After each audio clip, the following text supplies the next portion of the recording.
le soleil de Paris filtrait à travers les volets mi-clos, comme une lame de lumière impitoyable, et je sentis d'abord son souffle chaud contre ma nuque, un rythme régulier qui n'était pas le mien. Mon cœur s'emballa, un tambour de panique dans ma poitrine, tandis que des images floues de la nuit précédente vers qui s'entrechoquaient, rire forcé, et puis ce silence lourd dans l'escalier me revenait en éclats. Je me figeai, Romain, 25 ans, étudiant en littérature à la Sorbonne, gai assumé mais discret, réalisant avec une horreur viscérale que le corps pressé contre le mien était celui de Quentin, mon colocataire hétéro, ce géant blond aux yeux verts qui collectionnait les conquêtes féminines comme des trophées.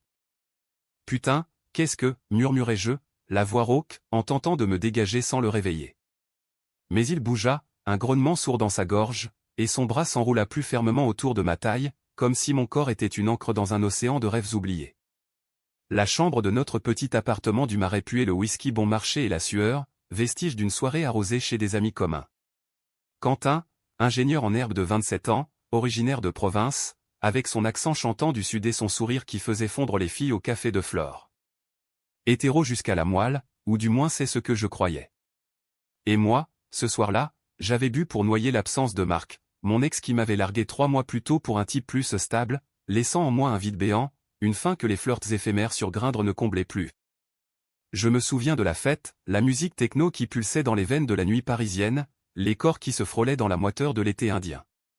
Quentin avait débarqué tard, sa chemise blanche ouverte sur un torse allé par des week-ends à la plage de Deauville, une bière à la main, flairant avec une rousse aux lèvres pulpeuses. J'avais observé de loin, comme toujours, le cœur serré par cette attirance coupable que j'entretenais pour lui depuis notre emménagement forcé, 6 mois plus tôt, quand les loyers exorbitants de Paris nous avaient poussés à partager cet antre exigu. Il était hétéro, oui, mais il y avait ces regards fugaces, ces tapes amicales sur l'épaule qui duraient une seconde de trop, ces soirées Netflix où il s'allongeait un peu trop près sur le canapé. La panique me submergea. Je glissai hors du lit avec la grâce d'un chat effarouché, atterrissant sur le parquet froid qui craqua sous mes pieds nus. Quentin remua, ses paupières papillonnèrent, et il se redressa d'un bond, les cheveux en bataille, les yeux écarquillés. « Romain ? Merde, qu'est-ce qui s'est passé ?» Sa voix était un mélange de confusion et de honte, ses joues rougissant sous la barbe naissante. Il attrapa le drap pour couvrir sa nudité, mais pas avant que je ne voie les marques des suçons légers sur son cou, des griffures sur son dos. Les miennes ? Non, impossible. Ou si ? On a bu, on est rentré, et, balbutiai-je, ramassant mon jean froissé au pied du lit. Mon esprit tournoyait, des souvenirs flous d'un taxi, de rires étouffés dans l'escalier, de ses lèvres sur les miennes pour faire taire un sanglot que j'avais laissé échapper en parlant de Marc. Avait-il répondu ? Avait-il initié ? T'inquiète, c'était rien, juste une connerie d'ivrogne. Mais Quentin ne riait pas. Il se passa une main dans les cheveux, fixant le vide. J'ai rêvé de toi, cette nuit. Ou c'était pas un rêve ? Sa voix trembla, et dans ce moment suspendu, sous le regard implacable du soleil qui grimpait sur les toits de zinc, je vis quelque chose se briser en lui. Une fissure dans l'armure du mec straight, ce colosse qui jouait au foot avec ses potes le dimanche et draguait sans complexe.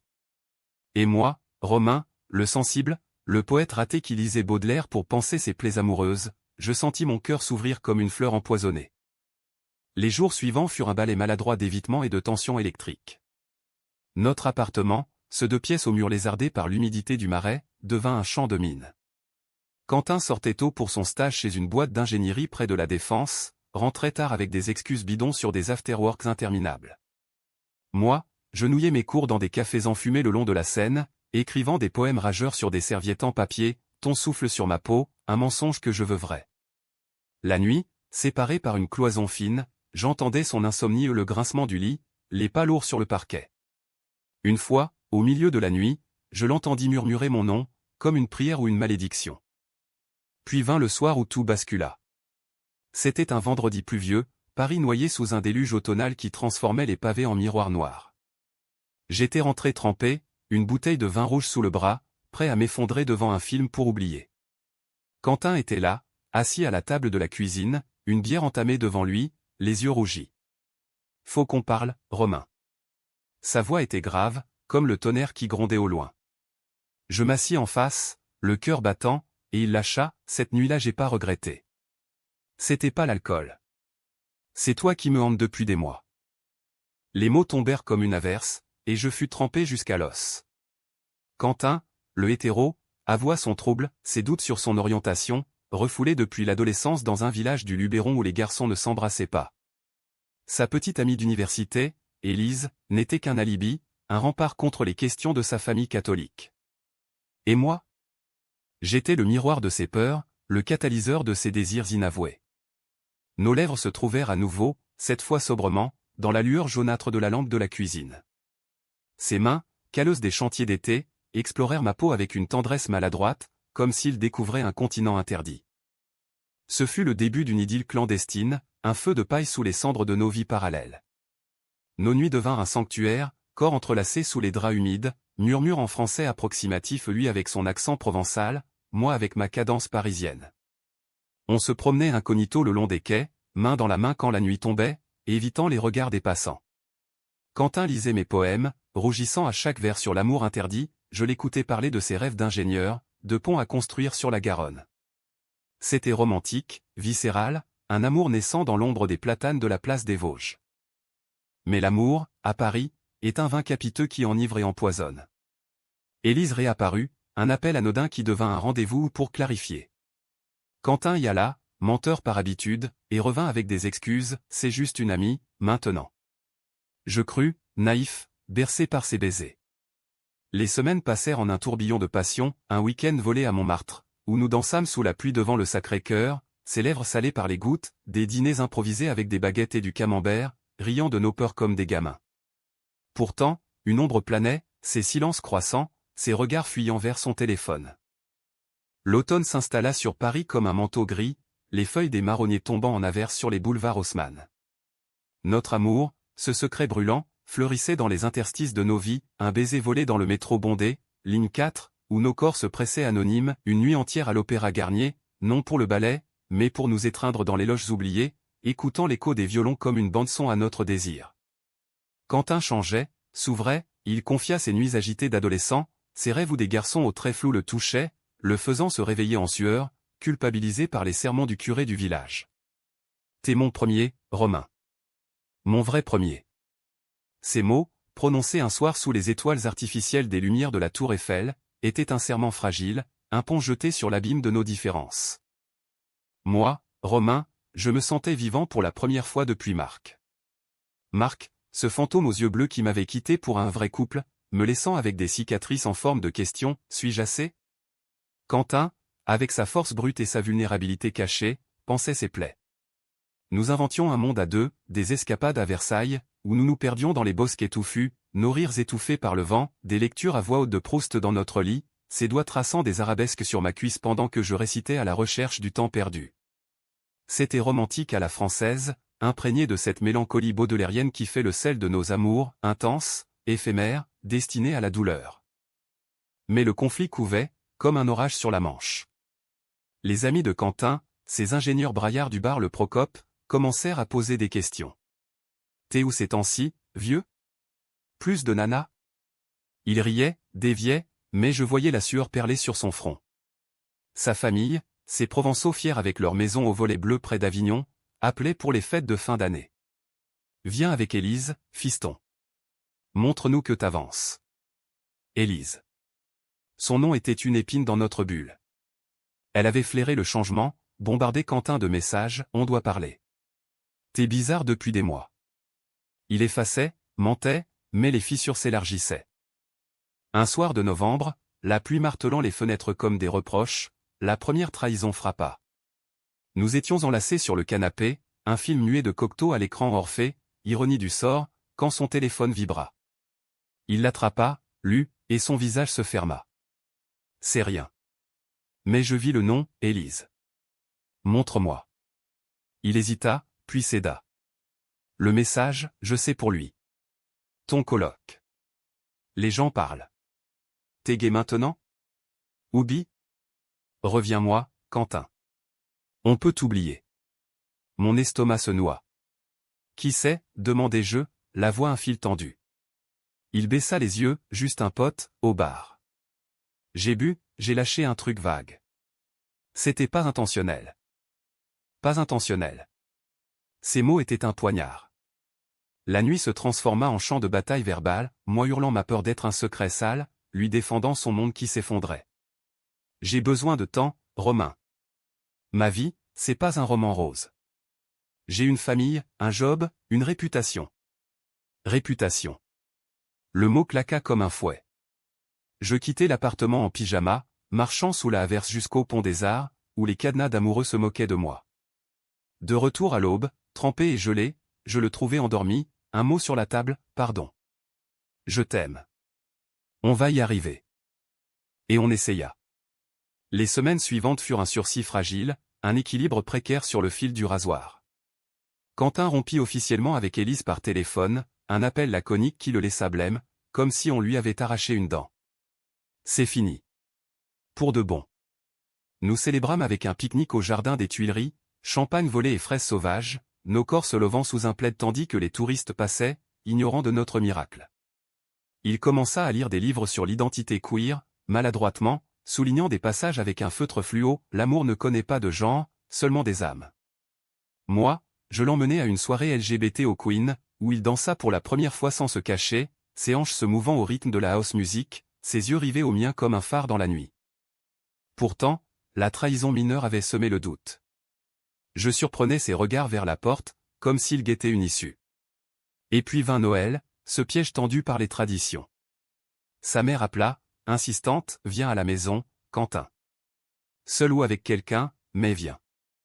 Il partit, promettant un séjour court, emportant un pull que j'avais tricoté maladroitement, un geste d'amour domestique. Les jours s'étirèrent en une éternité, je hantais les librairies du quartier latin, achetant des éditions rares de Verlaine pour me distraire, écrivant des lettres que je ne postais pas. Mon Quentin, reviens-moi entier, ou pas du tout. Il revint changé, les traits tirés, une valise lourde de non-dits. Ils savent rien, mais j'ai failli craquer. Leur regard, Romain, c'est comme un jugement divin. Nous fîmes l'amour cette nuit-là avec une urgence désespérée, nos corps se heurtant comme pour exorciser les fantômes du Luberon.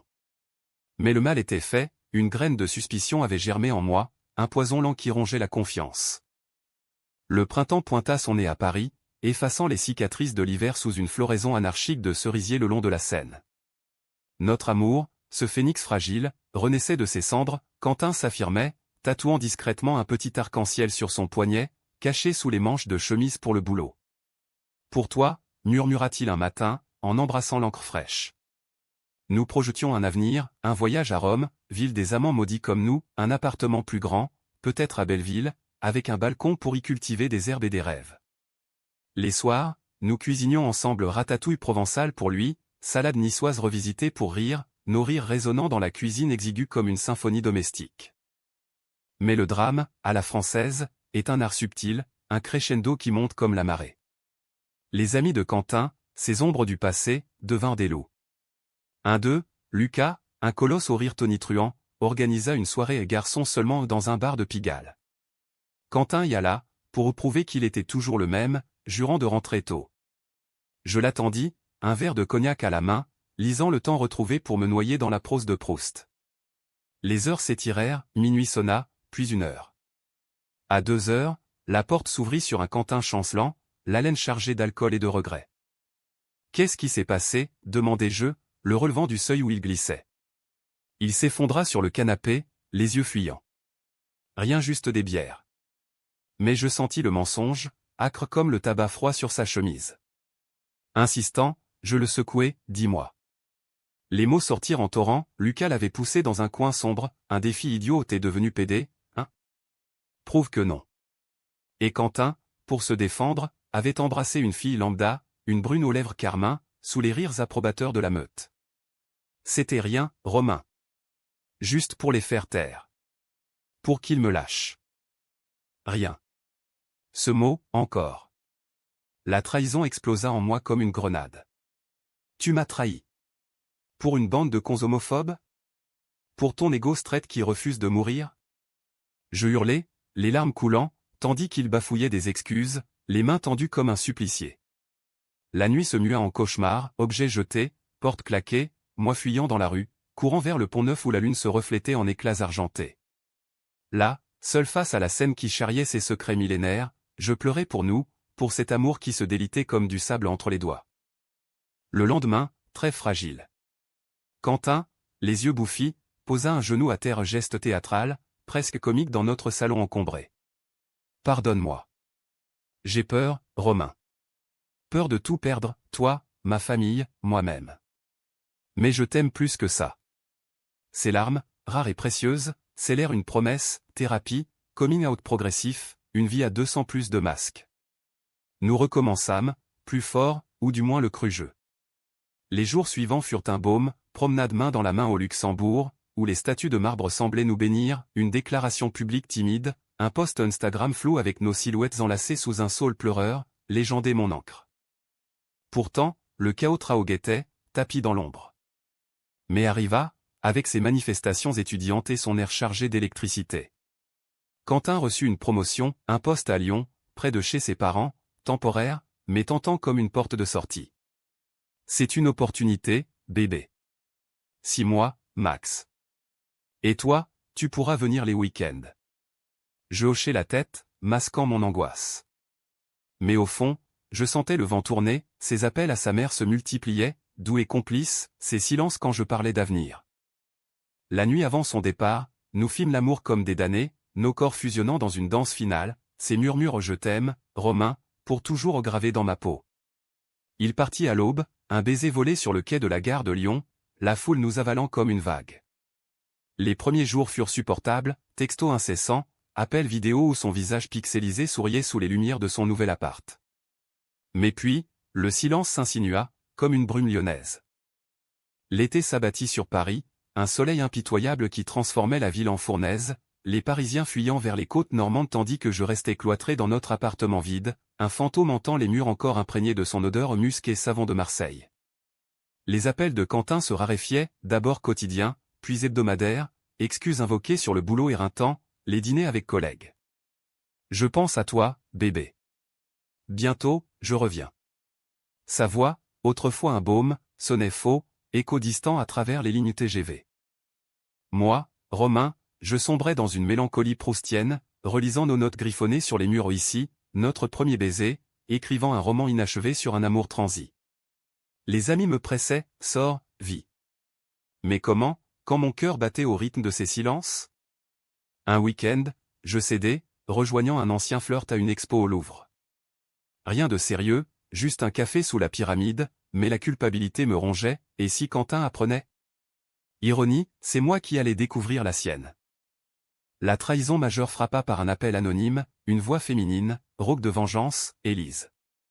Il te ment, ton Quentin. Viens à Lyon, si tu veux voir de tes yeux. Mon sang se glaça. Train de nuit, billet impulsif, et me voilà dans la capitale des Gaules, errant dans ces ruelles pavées sous un ciel plombé. L'adresse qu'elle m'avait donnée, un bar branché près de la Saône, le genre d'endroit où les ingénieurs fêtent leurs primes. Je m'y tapis, casquette enfoncée, cœur en vrac. Et je les vis. Quentin, riant aux éclats, un bras autour d'une épaule féminine, pas Élise, une nouvelle, brune aux courbes généreuses, tatouage tribal sur le décolleté. Ils s'embrassèrent, un baiser vorace, ses mains à lui glissant sous sa jupe comme si Paris n'avait jamais existé. Le monde s'effondra en moi, je titubais dehors, vomissant dans une ruelle, les larmes se mêlant à la bile. Était-ce la peur? La famille? Ou simplement, au fond, avait-il toujours été hétéro, moi un détour, un fantasme d'exploration vite lassé? Le confrontation fut un ouragan. Je l'attendis chez lui, clé duplicata en poche, assis dans le noir comme un spectre. Quand il rentra, titubant d'alcool, il alluma la lumière et sursauta, « Romain? Qu'est-ce que tu fous là ?» Je brandis mon téléphone, vidéo tremblante du baiser. Son visage se décomposa, un masque tombant pour révéler la laideur de la vérité. C'est pas ce que tu crois, elle, c'est rien. Juste pour me sentir normal. Ma mère me harcèle, mes potes me charrient. J'ai craqué. Craqué. Le mot ultime, la lame qui trancha notre lien. Nous hurlâmes des heures, moi accusant sa lâcheté, son refus d'affronter, lui pleurant sa confusion, son amour pour moi vrai mais incomplet. Je t'aime, Romain, mais je suis pas gay. Pas à 100%. J'ai besoin d'équilibre. Équilibre. Un euphémisme pour trahison. À l'aube, je partis, valise à la main, le laissant briser sur son lit défait. Le TGV de retour fut un tunnel de douleur, la France défilant en flou vert, miroir de mon âme en lambeaux. Paris m'accueillit en deuil, puis doux, rue déserte. Je rendis l'appartement, me réfugiai chez un ami à Montparnasse, noyant mes nuits en bar sombre où les ombres offraient des consolations éphémères. Quentin appela, supplia, texto en cascade, reviens, on peut réparer. Je bloquai, effacé, mais le vide grandit, un cratère où pulsait encore son nom. L'automne revint, cyclique et impitoyable, les feuilles roussissant comme mes espoirs fanés. Paris, ville des amours impossibles, me berça dans sa mélancolie, je marchais des heures le long des berges, jetant des cailloux dans la Seine comme des vœux avortés, lisant Rimbaud pour exorciser la douleur où j'ai embrassé l'aube d'été. La thérapie aida, une psy aux yeux perçants, dans un cabinet haussmannien, disséquait mes plaies avec une précision chirurgicale. L'amour n'est pas une possession, Romain. C'est un don, même quand il blesse. Ces mots, lents comme un vinyle rayé, pansèrent les bords effilochés de mon cœur. Quentin, de son côté, sombra. Des nouvelles filtrèrent par des amis communs, dépression, alcool, un poste démissionné. Il tenta un coming out maladroit à sa famille, provoquant un schisme, sa mère en larmes, son père en silence glacial. Il paie, pensais-je, sans joie, juste une tristesse humaine. Un soir de novembre, pluvieux comme notre première nuit, il se présenta à ma porte nouvelle, à Bastille, maigre, barbe hirsute, yeux caves. Laisse-moi entrer. Juste 5 minutes. Contre toute raison, je cédai. Assis à la table en formica, café fumant entre nous, il parla, sa thérapie à Lyon, ses nuits hantées par mon fantôme, sa rupture définitive avec le normal. J'ai tout perdu pour rien, Romain. Mais j'ai gagné ça, la vérité. Je suis bi, queer, appelle ça comme tu veux. Et je t'aime, pas à moitié. Ses larmes coulaient, authentiques, et pour la première fois, je vis l'homme, pas le masque. Pas de réconciliation fulgurante, trop de cicatrices, mais un dialogue, pardon accordé, non pour oublier, mais pour guérir. Le dénouement fut humaniste, à la française, pas de happy end hollywoodien, mais une acceptation douce amère. Nous devînmes amis, d'abord, café sporadique au Flore, rire timide sur nos erreurs passées. Puis, lentement, une étincelle raviva, un toucher accidentel, un regard prolongé. 6 mois plus tard, sous les guirlandes de Noël illuminant les Champs-Élysées, nous nous embrassâmes à nouveau, prudents, comme un nouveau chapitre. Pas de promesses éternelles, juste un et alors, une question ouverte sur l'amour fluide, imparfait. Aujourd'hui, Romain et Quentin partagent un appartement à Belleville, avec balcon et herbes aromatiques. Lui, ingénieur freelance, moi, prof de littérature, enseignant la poésie queer aux étudiants éveillés. Notre histoire n'est pas un conte de fées, mais un roman vivant, cas des dramatiques dans les tempêtes, romantique dans les calmes, humain dans les failles. Paris, témoin éternel, nous sourit de ses lumières, rappelant que l'amour, même trahi, renaît toujours au plus fort, plus vrai.